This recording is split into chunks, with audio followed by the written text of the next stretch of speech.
Jesus e o grupo dos fariseus.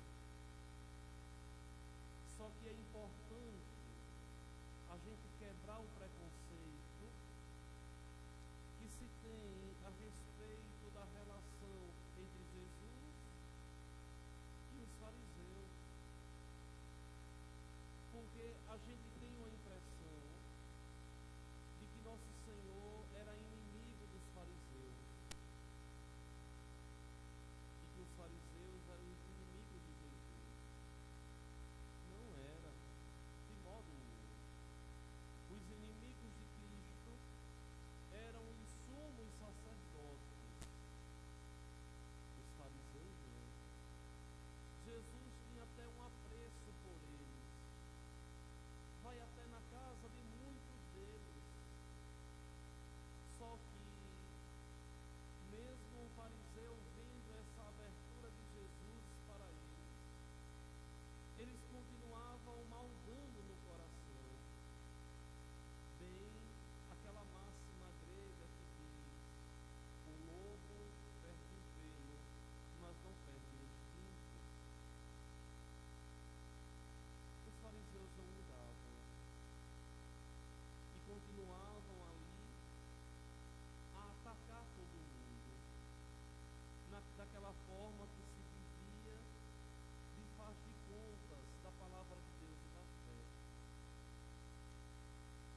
Aqui nós vemos o questionamento a respeito da lavação, do lavamento daqueles utensílios ali, do ato de lavar as mãos antes da refeição. Só que Jesus aqui vai botar o dedo no rigorismo da lei. Olha, vocês falam tanto da limpeza exterior, mas o interior de vocês é podre, o interior de vocês é imundo, cheios de roubos, cheios de maldades. E quando a gente compreende a palavra de Deus, a gente entende que não adianta querer viver uma fé de faz de contas, de querer ser diante do mundo aquilo que não é diante de Deus. O Santo Padre, o Papa Bento XVI, que me é tão caro, que me ajudou tanto, ele diz de um modo tão bonito: a hipocrisia do mundo moderno consiste em querer ser diante do mundo aquilo que o homem não é diante de Deus, puro, virtuoso, imaculado, puro e santo aos olhos de Deus.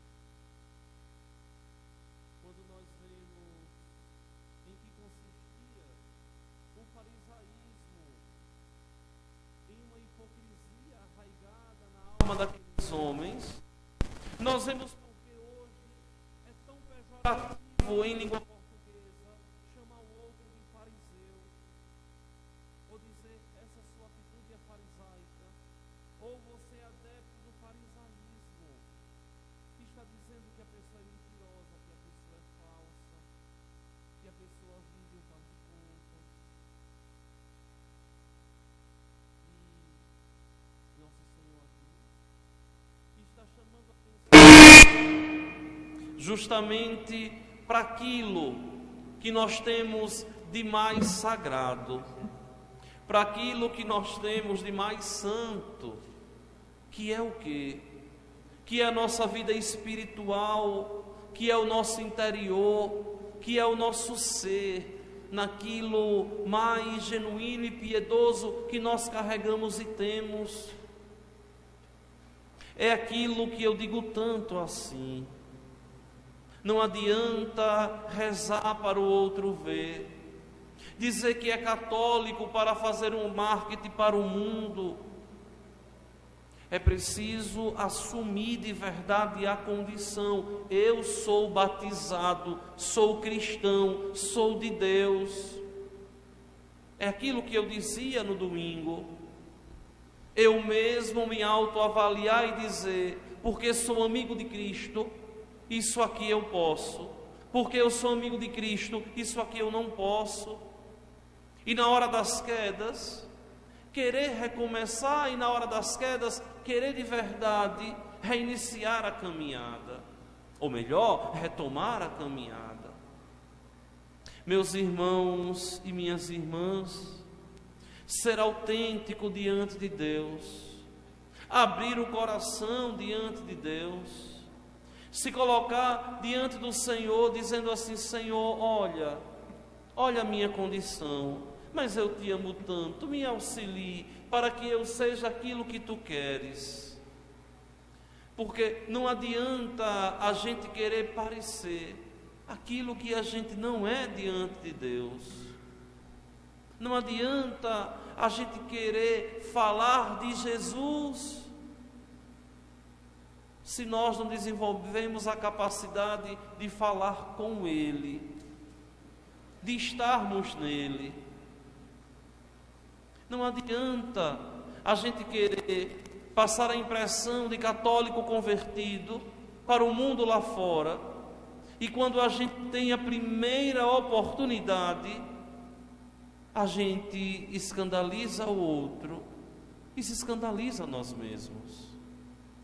Porque, minha gente, olha, no final das contas, no nosso julgamento, nós não seremos julgados por Deus por aquilo que nós parecíamos ser. Não. Nós seremos julgados por Deus por aquilo que verdadeiramente nós somos. Cumprir a lei, se esforçar para ser fiel a Deus, é um grande desejo do nosso coração cristão, um grande desejo de querer permanecer e estar no Senhor todos os dias, tomando consciência de que não está vivendo um faz de contas, não está vivendo um por acaso, mas está vivendo esse encontro pessoal, único, intransferível, que há de me conduzir por toda a eternidade, que há de me conduzir até o fim da minha história e que vai desembocar no céu. Olha, meus irmãos, é tão triste quando as pessoas querem demonstrar para a outra que serve a Cristo, que é piedoso, que é virtuoso. Não é demonstrar para o outro, não, é ser. Muitas vezes, e já escutei tanto isso: padre, na frente do Senhor é assim, por trás é assado. Que tristeza. Ninguém está aqui para fazer nada para o padre, como o padre não está aqui para fazer nada por vocês. E nós todos juntos estamos aqui para fazermos tudo por Deus, para Ele e nele.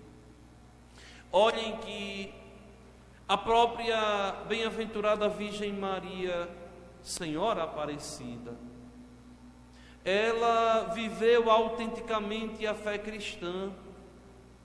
Ela é mãe de Deus, foi incompreendida, foi maltratada, foi rechaçada e até desconfiada, nada mais, nada menos do que pelo justo José.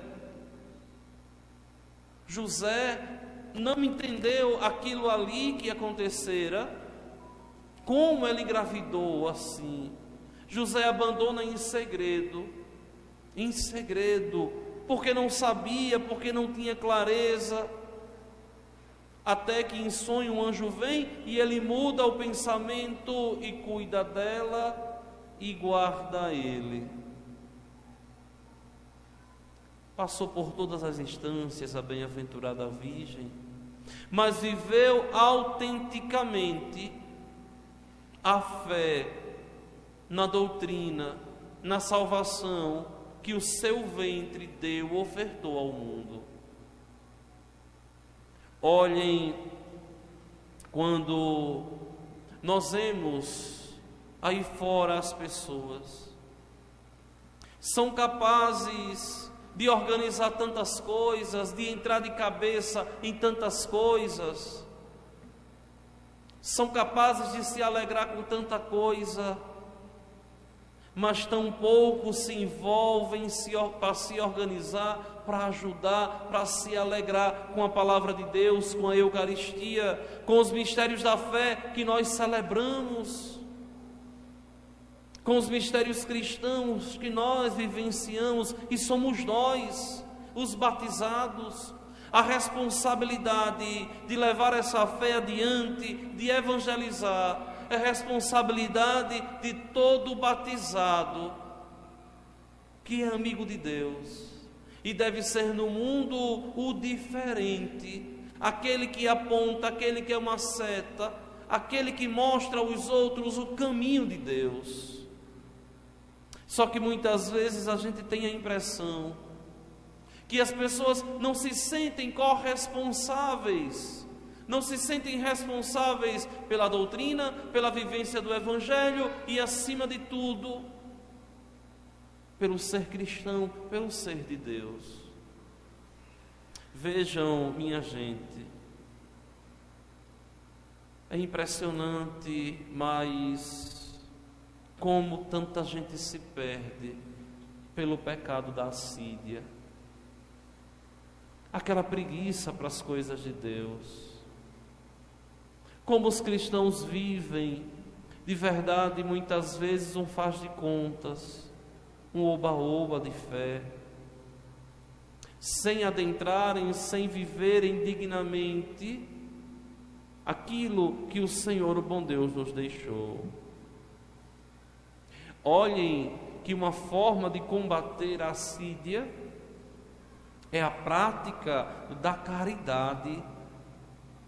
Vejam esse trecho de Lucas aqui. Diz assim, de uma forma tão bela: antes dai esmola do que vós possuís, e tudo ficará puro para vós.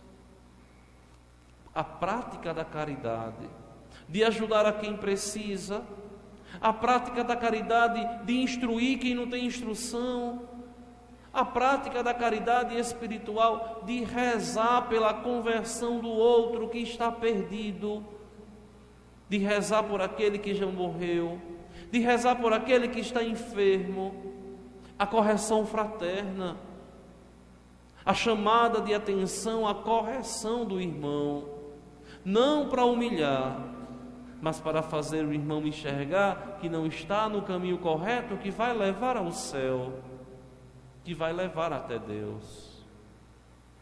Minha gente, é preciso viver intensamente a fé. Olha, quando eu comecei a minha vida no seminário, que comecei a usar essas coisas todas de padre, lá atrás, como seminarista, sempre gostei de batina, sempre gostei dessas coisas, de tudo que é próprio do ser padre. Eu lembro que uma vez me diziam assim: tire isso, vai chegar uma hora que você vai enjoar e vai cansar, e você vai ter a vida toda para usar.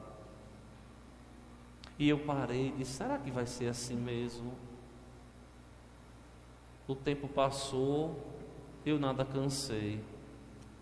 Quando cheguei aqui, me disseram assim: é os primeiros dias, logo logo abandona a batina.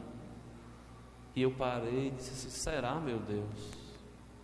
Já se passaram esses anos todos e ainda estou do mesmo jeito que cheguei.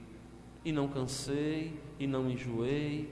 Muitas vezes venho no pique de 4 missas no domingo, de 8, 9 missas no final de semana, e celebrando a última como se fosse a primeira. Por quê? Para buscar viver intensamente a fé. Essa intensidade é que dá sabor à nossa vida. Muitas vezes se vive uma fé a meia boca, de faz de contas, quando eu posso, quando eu tenho vontade. A gente não pode fazer as coisas quando a gente pode, quando a gente tem vontade. A gente tem que aprender a nos educar religiosamente e compreender que é justamente a violência que nós devemos fazer contra a nossa preguiça que vai nos levar aos céus. São José Maria Escrivá, um dos santos que eu adquiri amizade ao longo da minha vida de seminário, e graças a Deus até hoje acompanhado pelo movimento que ele fundou. Ele diz assim: Senhor, me faça santo, nem que seja a pauladas. Senhor, me faça santo, nem que seja a paulada. Por quê? Porque é o próprio Senhor quem vai dizer que só os violentos entrarão no reino de Deus. Muitas vezes a gente fica olhando as pessoas assim, brincando com o que é sagrado, com o que é divino, sem entender que tudo vai prestar contas a Deus, esquecendo de que é preciso viver intensamente a fé. Vocês acham que é fácil se salvar? Não é. Daqui dessa igreja de meninos, de jovens, de pessoas idosas, de homens, de mulheres, de leigos, de padre, eu digo a vocês, sem medo e sem hipocrisia, é muito mais fácil vocês se salvarem que o padre. Por que, padre? Porque o padre, o Senhor exige muito, o Senhor é exigente, exige de verdade do sacerdote, porque Deus é exigente. E porque Deus é exigente conosco, nós também temos que ser exigentes com nós mesmos. A minha hora de rezar, a minha hora de ir à igreja, o meu trabalho, o meu compromisso. Olha, quase todas as noites, ou melhor, uma exceção de uma noite, nas 2 noites, nessa novena, eu não estive aqui nesse altar. Hoje é o 9º dia, 7 dias, amanhã é o 8º. Mas muitas vezes eu fiquei observando assim, quão poucas pessoas vieram todas as noites. E podem vir. Essa semana praticamente ninguém trabalhou à noite. Quão poucas pessoas se envolveram na pequena procissão de Nossa Senhora, muitas vezes 4 pessoas carregando o andor, onde deveria ser aquela rua, aquele setor todinho. Passa uma novena, passa outra, gente com objetivo, e tem católico, tem cristão, que não assume uma tarefinha, um compromisso na comunidade, é incapaz de ajudar a Igreja de Deus. Por quê? Porque se acomodou. Porque vive assim como que alheio à realidade. Minha gente, se existe um fruto que nos leva aos céus, esse fruto é a generosidade. É uma pena que nosso Senhor não disse assim: os generosos se salvarão, os generosos para com Deus se salvarão. Não falou. Mas toda a teologia moral da igreja fala implicitamente do ser generoso. Ser generoso, ser dócil à ação do Espírito Santo e deixar esse Espírito Santo agir, nos transformar, para que nós possamos sair do nosso comodismo e alcançar o céu. Hoje, pela manhã, quando eu fazia a minha meditação, eu ficava lembrando de muitos de vocês me relatando assim: ó padre, ele era seminarista, o povo saía daqui para rezar a novena no brejo, saía do brejo para rezar a novena aqui, outros saíam, a gente ia a pé até o engenho rezar no dia de São João. E hoje em dia, vocês sabem, não tem nem o que dizer, como houve um esfriamento. E aí eu me questionava e dizia assim: mas meu Deus, como será daqui a 30 anos? Como será daqui a 20 anos? É por isso que o próprio Jesus, Ele que tudo sabe, Ele diz assim: será que quando o Filho do Homem voltar, encontrará fé sobre a terra? E é um questionamento que eu faço a vocês, porque a fé é aquilo que eu vos dizia, não é acreditar, esperar e confiar e professar o credo na igreja, não, é viver segundo os ensinamentos deixados por Ele, me esforçando, assumindo de verdade a causa da evangelização e fazendo o reino de Deus acontecer. É por isso que eu digo a vocês assim: se vocês estão dentro da igreja, vistam a camisa do ser católico, vistam a camisa do ser cristão, deem testemunho de Cristo, assumam de verdade o local que Deus te colocou na comunidade, porque você é instrumento de Deus para os outros. E assim, testemunhando, terão a alegria de um dia chegarem à glória dos céus. Foi assim com Maria, foi assim com José, foi assim com todos os santos de Deus. Será assim comigo, será assim com cada um de vocês. Mas, para isso, nós temos que ser generosos na abertura do nosso coração, saindo do nosso comodismo e deixando Deus nosso Senhor agir nas nossas vidas. Vamos se